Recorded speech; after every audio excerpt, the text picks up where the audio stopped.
আমরা দুই বোন।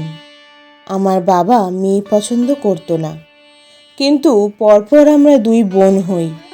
দিদিকে তবুও মানিয়ে নিয়েছিল, কিন্তু যখন আমি হলাম তখন বাবা একেবারে অধৈর্য হয়ে গেল। ছোট থেকেই আমার সাথে বাবা ভালোভাবে কথা বলতো না। মা আমার নাম রাখে অভাগী, তাতেও আমি কোনোদিন কিছু বলিনি। আর দিদির নাম ছিল আদুরি। দিদির জন্য ভালো পোশাক আনতো বাবা, কিন্তু আমার জন্য মাকে টাকা দিয়ে দিত। মা যে পোশাক আনতো আমি তাই পরতাম। পড়াশোনাতে দিদি খুব ভালো ছিল না, দুজন মাস্টার ছিল, তাও কোনো রকমভাবে মাধ্যমিক পাশ করে। আর আমি দিদির থেকে 4 বছরের ছোট ছিলাম, কিন্তু পড়াশোনাতে ভালো ছিলাম। আমি পড়াশোনাতে ভালো ছিলাম বলে দিদি আমার সঙ্গে হিংসা করত। যখন একটু বুদ্ধি হলো, একদিন ভাবলাম আমি যখন এতটাই বোঝা, পুকুরে ঝাঁপ দিয়ে মরে যাই। কিন্তু সেটা তো পাপ। মা সব বুঝতো, কিন্তু বাবার চাপে কিছু বলতে পারতো না। একদিন বাবা মাকে বলল, আদুরি তো পড়াশোনাতে ভালো না, ওকে একটা ভালো ছেলে দেখে বিয়ে দিয়ে দিই। মা রাজি হলো। যেদিন দিদিকে দেখতে আসবে, মা আমাকে বলল, তুই পিছনের ঘরে থাকবি। আমি বললাম, কেন? মা বলল, দিদিকে দেখতে আসবে, তুমি ওদের সামনে আসবে না। তখন আমি সবে উচ্চ মাধ্যমিক পাশ করেছি। আমার খুব শখ ছিল ডাক্তার হব, সে যেন এক স্বপ্ন। যাই হোক, দিদিকে এক দেখাতে পছন্দ হলো। ধুমধাম করে দিদির বিয়ে হয়ে গেল। আমি যেন বাড়ির কেউ না। দিদি শ্বশুর বাড়ি গেল, দূর থেকে দেখলাম। প্রচুর খরচা করে বাবা দিদিকে বিয়ে দিল। কিছুদিন পর আমার জন্য একটা সম্বন্ধ দেখল। আমি বললাম, আমি এখন বিয়ে করব না। বাবা বলল, তাহলে নিজের পথ দেখে নাও। বাধ্য হলাম বিয়েতে রাজি হতে। অতি দরিদ্র পরিবারে আমার বিয়ে দিল। স্বামী একটা প্রাইভেট কোম্পানিতে চাকরি করে, শাশুড়ি পরের বাড়ি রান্না করে, আর শ্বশুরমশাই রাজমিস্ত্রি। কিন্তু যেদিন আমি আমার শ্বশুর বাড়িতে গিয়ে উঠলাম, আমার মনে হচ্ছিল এরা কত আমার আপনজন। শাশুড়ি মা বরণ করে ঘরে নিয়ে গেল। টালির ঘর, পাশে বেড়া, নিচে মাটি, কিন্তু বাড়ির মানুষগুলো সোনার চেয়েও দামি। আমার শাশুড়ি আমার মুখ দেখে একটি রূপোর এওস্তি পরিয়ে দিল। আমাকে বাপের বাড়ি থেকে দিয়েছিল দুটো সোনার চুড়ি, একজোড়া কানের।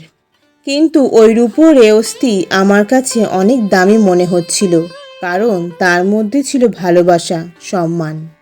শ্বশুরমশাই ধান দুর্বা দিয়ে আশীর্বাদ করলেন। আমি বললাম, বাবা একটু দাঁড়ান, আপনাকে প্রণাম করব। আর সত্যিই ওনাকে বাবা বলে ডেকে ভীষণ শান্তি পেলাম। তারপর আসলো বৌভাত, এবং অনুষ্ঠান হওয়ার পর আমার স্বামী হিরণ আমাকে বলল, অভাগী, আজ থেকে তোমার নাম রাখলাম সোহাগী। আমি কেঁদে ফেললাম। আমাকে বলল, কাঁদছো কেন? আজ থেকে তোমার সব দায়িত্ব আমাদের।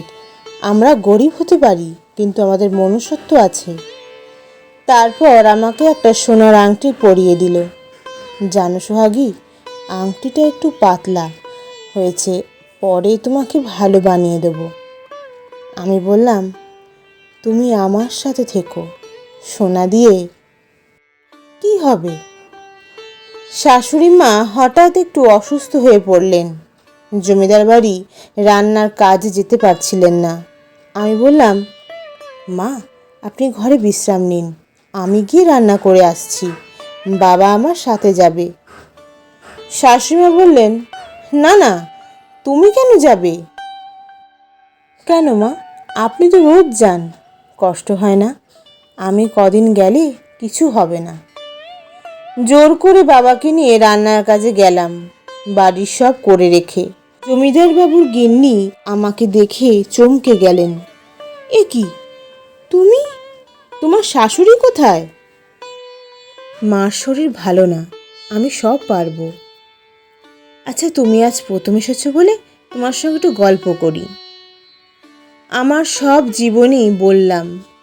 গিন্নিমা অবাক হয়ে বললেন, এই রকম বাবা হয়? ছি ছি। শোনো মেয়ে, আজ থেকে তোমার আশা আমি পূরণ করব। আমার সন্তান নেই, তুমি আমার মেয়ের মতন। আগামীকাল থেকে তুমি ডাক্তারি পড়ার জন্য তৈরি হও, সব খরচ আমি দেব।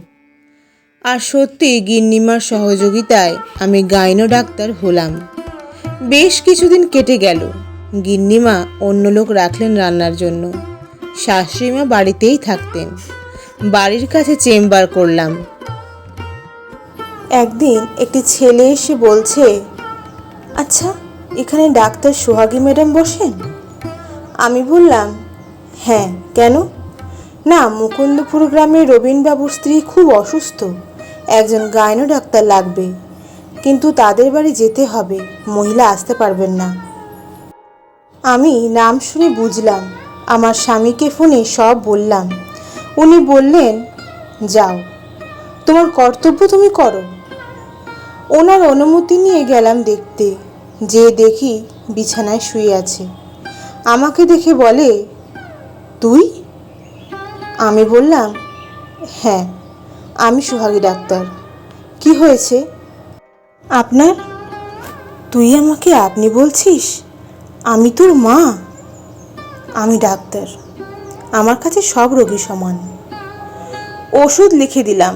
দেখলাম বাবা বসে আছে, আমার হাত ধরে কাঁদতে থাকলো আর বলল, মা, আমাকে ক্ষমা কর, তোর মাকে ভালো কর।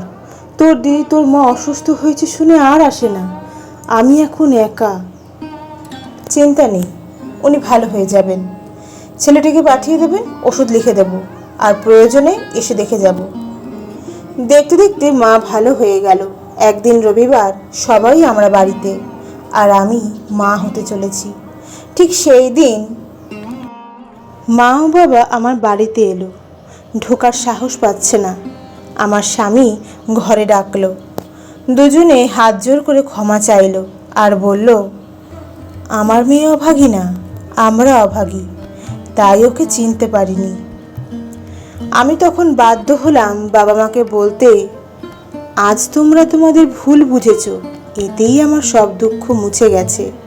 তোমরা এবার থেকে আমাদের কাছেই থাকো। আর সত্যি আমার শাশুড়ি মা, শ্বশুরমশাই এবং স্বামী সবাই রাজি হয়ে গেল। এরা সত্যিকারের মানুষ, এদের পেয়ে আমি ধন্য।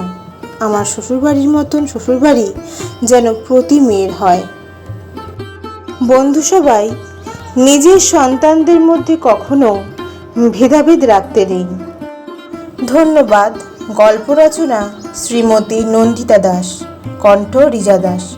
জয় তারা, জয় বাম।